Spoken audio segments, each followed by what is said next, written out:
శరణ్ యాదవ్ ఈ మధ్యలోనే అనుకోని పరిస్థితుల్లో మరి ఆ బాబు 10th క్లాస్ చదువుతున్నారు. అనుకోని పరిస్థితుల్లో వారు సూసైడ్ చేసుకోవడం జరిగింది. ఈ యొక్క కార్యక్రమం విధంగా చేస్తామని కూడా కలలో కూడా మేము ఎవరు గ్రామస్తులు ఊహించలేదు. మరి పిల్లలు కూడా చిన్న చిన్న విషయాల్లో మనసులో పెట్టుకొని మరి ఒక 14 ఏళ్ళు 16 ఏళ్ళు తల్లిదండ్రులు వారిని కని పెంచి పోషించి వాళ్ళ భవిష్యత్తుని చదువుకోకున్న తల్లిదండ్రులు వాళ్ళ భవిష్యత్తుని పిల్లలు చూసుకోవాలని చెప్పేసి వారు తన పిల్లల కళ్ళలో పెట్టుకొని విద్యాబుద్ధులు నేర్పించి వారికి ఒక మంచి జీవితం అయితే మాకు కూడా ఒక సుఖవంతమైన జీవితం అది వృద్ధాప్యంలో కూడా మా కొడుకు ఆదుకుంటాడు చేతికి వచ్చిన సమయంలో 10th క్లాస్ చదువుకున్న ఒక విద్యార్థి ధీరన్ శరణ్ యాదవ్ మరి వారు ఈ మధ్యకాలంలో చనిపోవడం చాలా బాధాకర అంశం. ఈ యొక్క విషయం కూడా యావత్ మండలమే కాదు, చంద్రాన గ్రామ పంచాయతీ కాదు, యావత్ మండలం కూడా దిగ్భ్రాంతి గురి చేసింది. ఆడుతూ పాడుతూ ఉండే స్కూల్ పిల్లోడు బలన్మరణం చెందడం కూడా చాలా విషాదకరమైనటువంటి సంఘటన.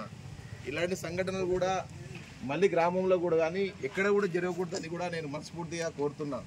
ముఖ్యంగా విద్యార్థులకు చిన్న సూచన, మీకు ఒక సలహా. ఇక్కడ మీకేమైనా మానసిక సమస్యలు ఉంటే, చిన్న చిన్న సమస్యలు ఉంటే మీ తల్లిదండ్రులు చెప్పుకోకపోతే మీ ఉపాధ్యాయులకు చెప్పుకోండి.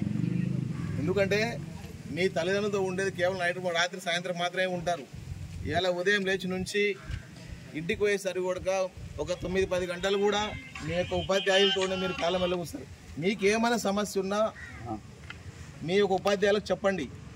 చిన్న చిన్న విషయాలకు మనస్పార్థలు చేసుకొని ఇవాళ చనిపోయే వయసు కాదు, ఆ పిల్లానికి ఇంకా 100 జీవితం ఉన్నది. కానీ చనిపోవడం అనేది చాలా విషాదం. ఈ విషయం తెలిసిన వెంటనే గ్రామస్తులు కూడా శోకసంద్రంలో మొత్తం మునిగిపోయారు. కాబట్టి పిల్లలు మీకేమైనా చిన్న చిన్న సమస్యలు ఉంటే మీరు విజయం సాధించాలి, ఒక లక్ష్యం కోసం ప్రయాణం చేయాలి. కానీ మీరు చనిపోయి మీ తల్లిదండ్రుల గుండెల్లో బాధ పెట్టకూడదు, వారి యొక్క జీవితాలు నాశనం చేయకూడదు. ఇలా మీ భవిష్యత్తు ఉంది. ఈ యొక్క కొత్త యుగంలో ఇది నేటి ప్రపంచం, ఇది ఒక గొప్ప ప్రపంచంలో 100 ఏళ్ల భవిష్యత్తు ఉండవలసిన మీ జీవితాలని చిన్న చిన్న విషయాలకు మనసులో పెట్టుకొని ఇలాంటి సూసైడ్ కార్యక్రమాలు చేసుకోకండి. దయచేసి మీరు కూడా పిల్లలకు కూడా ఉపాధ్యాయులకు కూడా చిన్న సూచన, పిల్లలకి ఏమున్న మానసిక కూడా సైకాలజీ పరంగా కూడా మీ యొక్క సూచనలు కూడా ఉపాధ్యాయులు మీ యొక్క తరగతి గది ద్వారా మీ యొక్క లెసన్ల ద్వారా ఒక చాలామంది చిన్న చిన్న జీవితాలలో స్వతంత్ర ఉద్యమంలో ఏవైతే వాళ్ళు చనిపోయి ప్రాణాలు అర్పించి వాళ్ళ యొక్క జీవితానికి సార్థకత చేసుకున్నారు చాలామంది స్వతంత్ర ఉద్యమంలో. పిల్లలు కూడా వారి యొక్క జీవితాన్ని ఆదర్శంగా చూపిస్తూ వారు మెంటల్గా మోటివేషన్ చేయాల్సిన పరిస్థితులు మన లోపల ఉన్నాయి. తల్లిదండ్రులకు కూడా ఆ విధంగా మానసికంగా కూడా సంసిద్ధం చేయాల్సిన బాధ్యత కూడా సమాజం పైన ఉంది, ఇక్కడ స్కూళ్ళ పైన ఉంది, ఉపాధ్యాయుల పైన ఉంది, గ్రామ పెద్దల పైన ఉంది, యువకుల పైన ఉంది, సమాజంలో ప్రతి ఉన్న చదువుకునే వ్యక్తి పైన ఉంది. కాబట్టి మీ నాన్న మీకు ఏ విషయాలున్నా, మీ మానసికంగా ఏమున్నా, ఒకవేళ మీ తల్లిదండ్రులు చెప్పుకునే విషయాలు ఉంటే కూడా మీ బాబాయిలు ఉంటారు, మీ పిన్నులు ఉంటారు, లేకపోతే మీ బంధువులు మీ మేనమావులు ఉంటారు, వాళ్ళకని చెప్పండి. లేదా స్కూల్లో కూడా నా సార్ మా విధంగా అవుతుంది, మేడం మాకు ఈ విధంగా అవుతుంది, మా యొక్క పరిస్థితి ఇట్లా ఉంది, నాకు ఇట్లా అనుకుంటున్నా, నాకు ఇట్లా అనిపిస్తుంది, నేను ఏం చేయాలంటే కూడా మీకు తగిన సూచనలు సలహాలు ఇస్తారు.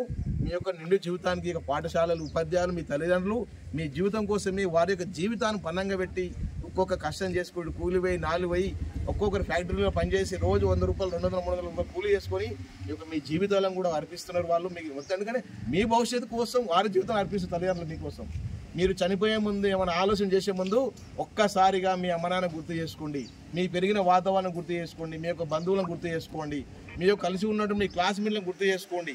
కాబట్టి దయచేసి ఏమైనా చేసుకునే ముందుగా ఫస్ట్ ఆఫ్ ఆల్ గుర్తొచ్చేవారంటే మన తల్లిదండ్రులు గుర్తు రావాలి. ఇలా నేను సూసైడ్ చేసుకుంటున్నా లేకపోతే ఏమైనా చేసుకుంటున్నా